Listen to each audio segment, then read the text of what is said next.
નમસ્કાર ખેડૂત મિત્રો, આ વિડીયોના માધ્યમથી હું તમને નમસ્કાર કરું છું.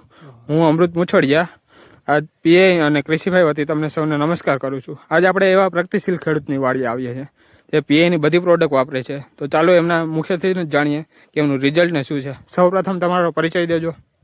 શેરસિયા યુલુસભાઈ લુરબાવત, ગામ જોધપર, તાલુકો વાંકાનેર, જિલ્લો મોરબી. એક નંબર બોલજો તમારો. 9484 ને આ ડિફેન્સ પ્રોડક્ટ છે પીઆઈની, હજી પડીકું છે, તો એ તમે કેના માટે વાપર્યું હતું? સુકારા માટે. તો પહેલા સુકારાની સમસ્યા હતી, તો આનાથી શું થયું? રિઝલ્ટ સારું મળ્યું. રોકાઈ ગયો કે? રોકાઈ ગયો. અત્યારે કેનો સ્પ્રે? કિફન ને બાયરોક નો સ્પ્રે કરો? બે લો કરે છે. કિફન નો રિઝલ્ટ કેવું લાગ્યું તમને? રિઝલ્ટ સારું છે, એ માટે જ અમે ઉપયોગ કરીએ છીએ. કેના માટે વાપરો કિફન? કિફન કાર્ય માટે, થ્રિપ્સ ને મોલા માટે. બોલા માટે. બાયરોક કાર્ય માટે. અત્યારે જોઉં છું જીરું, જોઈ શકો છો. ધન્યવાદ.